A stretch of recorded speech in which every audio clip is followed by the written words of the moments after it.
नमस्कार दोस्तों, स्वागत है आपका एकेटीएम एजुकेशन यूट्यूब चैनल पर। दोस्तों, जैसा कि आपको पता है कि यूपीटीयू के एंट्रेंस एग्जाम यानी यूपीएसडब्ल्यू का रिजल्ट डिक्लेयर कर दिया गया है और साथ में आपका जो काउंसलिंग का शेड्यूल है उसको भी जारी कर दिया गया है। तो काउंसलिंग आपको कैसे करवानी है इसके ऊपर चर्चा हम पिछले वीडियो में कर चुके हैं, वो वीडियो आप चैनल पर जाकर के देख सकते हैं। और आज की इस वीडियो में हम आपसे बात करने वाले हैं कि सभी राउंड का शेड्यूल क्या रहने वाला है, यानी कि कौन सी डेट पर आपको कौन सा काम करना है। क्योंकि अगर आप सही डेट पर सही काम नहीं करेंगे तो आप काउंसलिंग की प्रक्रिया से बाहर भी हो सकते हैं। तो आपको डेट याद रखनी बहुत ही जरूरी है। तो चलिए टाइम को वेस्ट ना करते हुए सीधे वीडियो को आगे बढ़ाते हैं और डेट्स के बारे में ध्यानपूर्वक समझते हैं।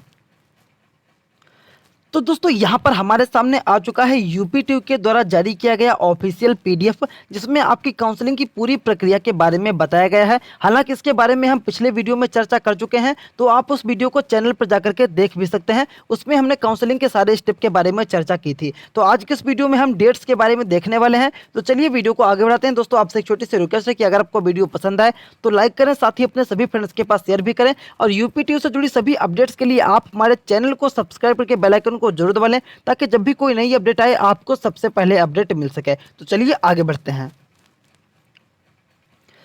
तो दोस्तों, वीडियो आपको लास्ट तक जरूर देखना है ताकि आपके सारे डाउट क्लियर हो सकें। दोस्तों, यहाँ पर मैं आपको बताना चाहूँगा कि यूपीटीयू की जो काउंसलिंग है वो टोटल आपकी 6 राउंड में यहाँ पर करवाई जा रही है। 6 राउंड से मेरा मतलब ये है कि यहाँ पर आपके पहले 4 राउंड करवाए जाएंगे और उसके बाद आपकी 2 राउंड जो है वो आपके स्पेशल रहने वाले हैं। तो 4 राउंड में आप आसानी से पार्टिसिपेट कर सकते हैं, लेकिन लास्ट के 2 राउंड में पार्टिसिपेट करने के लिए आपको कुछ कंडीशन फॉलो करनी पड़ेंगे, तभी आप काउंसलिंग में पार्टिसिपेट कर पाएंगे लास्ट 2 राउंड की। और जो शुरुआत की 4 राउंड की काउंसलिंग है इसमें तो आप बहुत ही आसानी से पार्टिसिपेट कर पाएंगे। तो यहाँ पर हम सारी प्रोसेस को देखने वाले हैं, तो आपको वीडियो को लास्ट तक जरूर देखना है।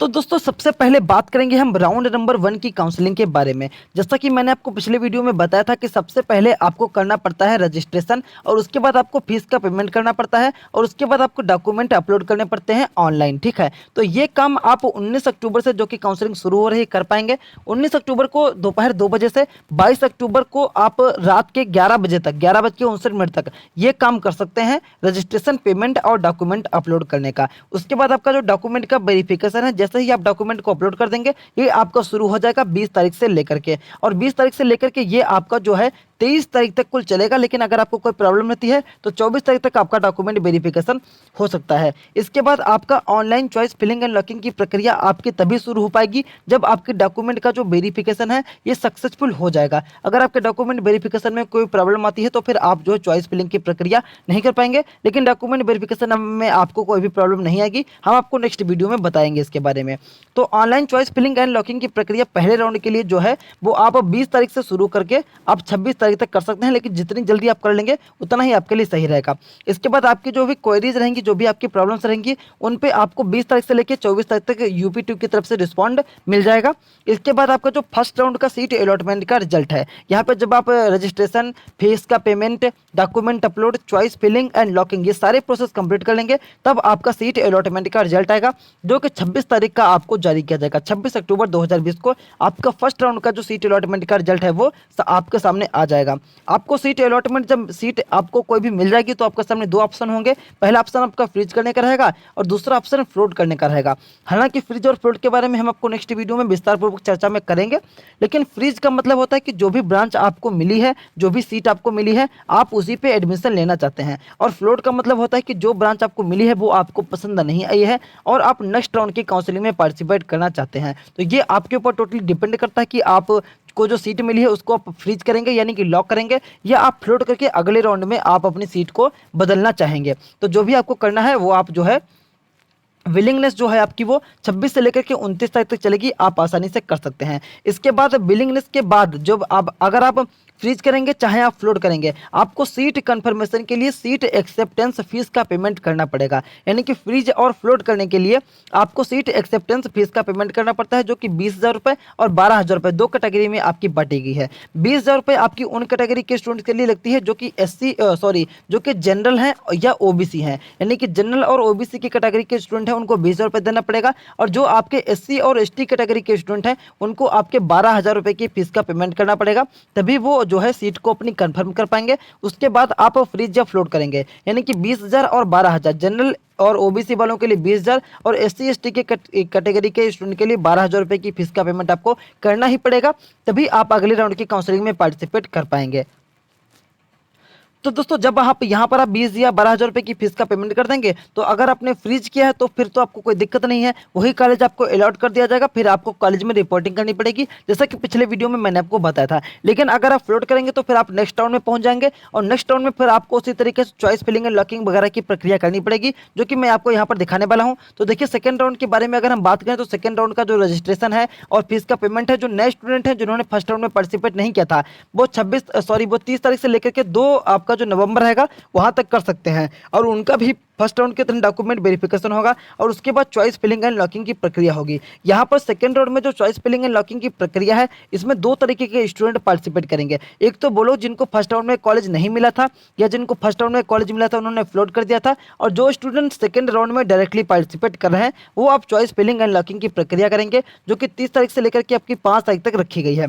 इसके बाद आपको फर्स्ट राउंड की तरह ही सीट का अलॉटमेंट किया जाएगा, जो कि आपको 5 नवंबर को किया जाएगा, और उसके बाद आप फर्स्ट राउंड की तरह ही बिलिंगनेस अपनी दे सकते हैं कि आपको फ्रीज करना है या फ्लोट करना है। और उसके बाद आप जो सीट कंफर्मेशन के लिए 20,000 रुपये या 12,000 रुपये अपनी कैटेगरी के हिसाब से फीस का पेमेंट करेंगे, जिसकी डेट आपकी 5 नवंबर से लेकर के 8 नवंबर तक रखी गई है, जो कि आपके सामने है। इसके अलावा सेकेंड राउंड में आपको एक और ऑप्शन मिलेगा, आप काउंसलिंग को छोड़ करके बाहर भी निकल सकते हैं। यानी कि अगर आपका मन है कि मैं आप काउंसलिंग नहीं कर पाऊंगा, मुझे कोई भी कॉलेज नहीं लेना है, तो आप सेकेंड राउंड में वहां से बाहर भी निकल सकते हैं, जिसको हम विथड्रॉल भी कहते हैं। तो इसमें जब आप काउंसलिंग से बाहर निकलेंगे, तो अगर आप जनरल कैटेगरी के स्टूडेंट हैं तो आपको 15,000 रुपये का फीस पेमेंट वापस कर दिया जाएगा, और अगर आप एससी या एसटी हैं तो आपको 9,000 रुपये की फीस का जो है वो वापस भी कर दी जाएगी, जैसा कि पिछले वीडियो में मैंने आपको बताया था। तो काउंसलिंग से बाहर निकलने पर आपको जो फीस है वो वापस भी की जाती है। ठीक इसी प्रकार आपके थर्ड राउंड की काउंसलिंग भी शुरू होगी, जिसका आपका रजिस्ट्रेशन वगैरह की डेट आपके सामने है, जो कि 9 नवंबर से लेकर के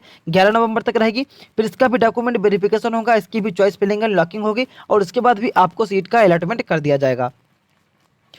तो दोस्तों फर्स्ट राउंड और सेकंड राउंड की तरह ही थर्ड राउंड में भी आपको रजिस्ट्रेशन करना पड़ेगा, अगर आपने फर्स्ट या सेकंड में नहीं किया है। और अगर आपने फर्स्ट या सेकंड राउंड में रजिस्ट्रेशन किया है तो आपको थर्ड राउंड में रजिस्ट्रेशन करने की कोई भी जरूरत नहीं है। अगर आप फ्लोट करने के बाद आप थर्ड राउंड में आए हैं, या अगर आपको फर्स्ट और सेकंड में कॉलेज नहीं मिला है तब आप थर्ड राउंड में आए हैं, तो आपको सिंपली फिर से चॉइस फिलिंग एंड लॉकिंग करना पड़ेगा, और उसके बाद फिर से आपका सीट अलॉटमेंट का रिजल्ट जारी कर दिया जाएगा, जो कि आपको 13 नवंबर का आएगा थर्ड राउंड के लिए। और उसके बाद आपको उसी तरीके से विलिंगनेस देनी पड़ेगी कि आपको सीट फ्रीज करनी है या आपको फ्लोट करनी है। इसके अलावा अगर आप फ्रीज करेंगे तो सीट आपकी लॉक हो जाएगी, अगर फ्लोट करेंगे तो फिर आप पहुंच जाएंगे चौथे राउंड में। चौथे राउंड में जब आप पहुंच जाएंगे तो इससे पहले आपको एक और विकल्प रहेगा। जिस तरीके से सेकंड राउंड में अगर आप काउंसलिंग से विड्रॉल करते हैं तो आपको 15,000 रुपये या आपको 9,000 रुपये वापस कर दिया जाता है और आपकी काउंसलिंग समाप्त कर दी जाती है। उसी तरीके से आप तीसरे राउंड में भी काउंसलिंग से विड्रॉल कर सकते हैं, आपकी 10,000 रुपये या 6,000 रुपये की फीस पेमेंट वापस कर दी जाएगी। 10,000 रुपये जनरल और ओबीसी को वापस किए जाएंगे, और 6,000 रुपये एससी एसटी की कैटेगरी को थर्ड राउंड में आपके वापस कर दिए जाएंगे, और आपकी काउंसलिंग समाप्त कर दी जाएगी। फिर आपका शुरू होता है फोर्थ राउंड का आपका काउंसलिंग। लेकिन फोर्थ राउंड की काउंसलिंग में एक आपकी जो है प्रॉब्लम रहने वाली है। अब दोस्तों यहाँ पर क्लियर तो नहीं बताया गया है, लेकिन ऐसा हो सकता है कि फोर्थ राउंड में आपको जो है चॉइस फिलिंग एंड लॉकिंग करने का मौका ना मिल पाए। हालांकि अभी क्लियर नहीं है, क्योंकि चौथे राउंड में आपको कॉलेज तभी मिलेगा तब जब आपका थर्ड राउंड में जो कॉलेज मिला था उससे ऊपर का आपको कोई कॉलेज मिलता है। अगर आपको थर्ड राउंड में कोई कॉलेज मिला था और अगर आपको उसके नीचे का कॉलेज मिलता है तो आपको वही कॉलेज अलॉट किया जाएगा जो कि आपको थर्ड राउंड में मिला था। यानी कि फोर्थ राउंड में आपको कॉलेज तभी मिलेगा जब आपका कॉलेज ऊपर वाला मिलेगा, जैसा कि आपने थर्ड राउंड में चॉइस फिलिंग एंड लॉकिंग किया था। इसमें भी सेम तरीके से आपको 18 नवंबर को आपका फोर्थ राउंड का रिजल्ट आ जाएगा, और फोर्थ राउंड में जो भी आपको सीट मिलेगी वो आपकी अंतिम सीट रहेगी। इसके बाद आप काउंसलिंग में पार्टिसिपेट नहीं कर पाएंगे, यानी कि आप फ्रीज या फ्लोट नहीं कर पाएंगे। चौथे राउंड में जो भी आपको सीट मिलेगी वो आपकी फ्रीज ही मानी जाएगी, और चौथे राउंड में जब भी आपको सीट मिलती है आपको 20,000 रुपये या 12,000 रुपये की फीस का जो कंफर्मेशन फीस रहती है उसका पेमेंट करना पड़ेगा, जिसकी डेट आपके सामने यहाँ पर बताई गई है। उसके बाद चौथे राउंड के बाद आपको जो भी कॉलेज मिलेगा उसमें आपको रिपोर्टिंग करनी पड़ेगी, चाहे आप फर्स्ट राउंड के एक स्टूडेंट रहे, चाहे आपको सेकंड राउंड रहे, चाहे आपका थर्ड राउंड रहे। और फोर्थ राउंड के बाद आपको जो भी कॉलेज मिलेगा वहां पर आपको स्वयं जाकर के रिपोर्टिंग करनी पड़ेगी। वहां पर आपका क्या प्रोसेस रहेगा इसके बारे में हम किसी अन्य वीडियो में चर्चा करेंगे। अब दोस्तों जैसा कि मैंने आपको बताया था कि यूपीटी की काउंसलिंग 2 सेक्शन में आपकी होने वाली है। पहले आपकी 4 राउंड की काउंसलिंग होगी और उसके बाद आपकी 2 राउंड की काउंसलिंग होगी।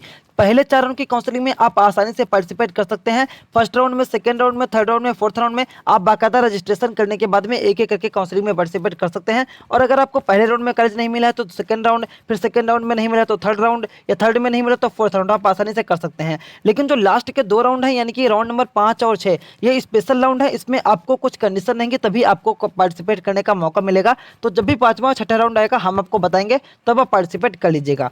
यहाँ पर आपका इंटरनल स्टडी का मतलब होता है कि कॉलेज में जांच की जाएगी कि कितनी सीटें यहाँ पर बची हैं। जो भी आपकी सीट वैकेंट रहेंगी उन पे आपकी 5वें राउंड की काउंसलिंग होगी। और फिर भी अगर आपकी सीट बचती है तो फिर आपके 6ठे राउंड की काउंसलिंग वहाँ पर करवाई जाएगी। तो 5वें राउंड की डेट आपके सामने है और 6ठे राउंड की भी डेट आपके सामने लेकर के आ रही है। 5वें राउंड में आपको हो सकता है कि दोबारा रजिस्ट्रेशन करना पड़े। यहाँ पे आपकी जो भी 1000 रुपये की फीस है उसको आपको हो सकता है कि दोबारा फीस पेमेंट करना पड़ेगा। इसके ऊपर हम आपको नेक्स्ट वीडियो में बताएंगे। तो इसकी डेट भी आपके सामने है। यहाँ पर 26 तारीख से लेकर के 28 तारीख रखी गई है। इसके बाद उसी तरीके से आपका डॉक्यूमेंट अपलोड करने पड़ेंगे, डॉक्यूमेंट का वेरिफिकेशन होगा, फिर आपको चॉइस फिलिंग एंड लॉकिंग करना पड़ेगा। और 5वें राउंड में आपको 20,000 रुपये की फीस का पेमेंट ही करना पड़ेगा, चाहे आप किसी भी कैटेगरी के स्टूडेंट रहें। यानी कि 5वें राउंड में सभी जनरल कैटेगरी के स्टूडेंट माने जाएंगे। यहाँ पर कोई भी SC ST या OBC नहीं रहेगा। सभी का 20,000 रुपये फीस पेमेंट आपका कटेगा। फिर आपको 5वें राउंड में सीट अलॉटमेंट किया जाएगा। और अगर आपको सीट मिलती है तो ठीक है, अगर आपको सीट नहीं मिली तो आपकी जो फीस है उसको वापस कर दिया जाएगा। फिर आता है आपका 6ठा राउंड। 6ठा राउंड आपका तभी शुरू होगा अगर 5वें राउंड में कोई भी सीट बचेगी। तो 6ठे राउंड में भी आपको रजिस्ट्रेशन करना पड़ेगा। उसके बाद आपको फीस का पेमेंट करना पड़ेगा, जो कि रजिस्ट्रेशन की फीस रहती है 1000 रुपये। उसके बाद आपका 6ठे राउंड में डॉक्यूमेंट अपलोड करने पड़ेंगे, डॉक्यूमेंट का वेरिफिकेशन होगा।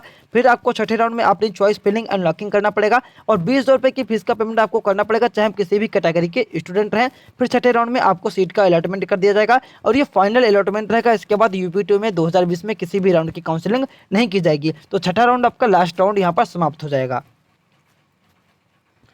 तो दोस्तों अगर आपको कोई डाउट है तो आप नीचे कमेंट में पूछ सकते हैं, या डिस्क्रिप्शन बॉक्स में हमारे इंस्टाग्राम, टेलीग्राम, फेसबुक सारे लिंक मौजूद हैं। आप वहां पर भी हमको मैसेज कर सकते हैं। यूपी2 से जुड़ी सभी वीडियो के लिए आप हमारे चैनल को सब्सक्राइब करके बेल आइकन को जरूर दबा लें। फिलहाल तो इस वीडियो में इतना ही। वीडियो देखने के लिए आपका धन्यवाद।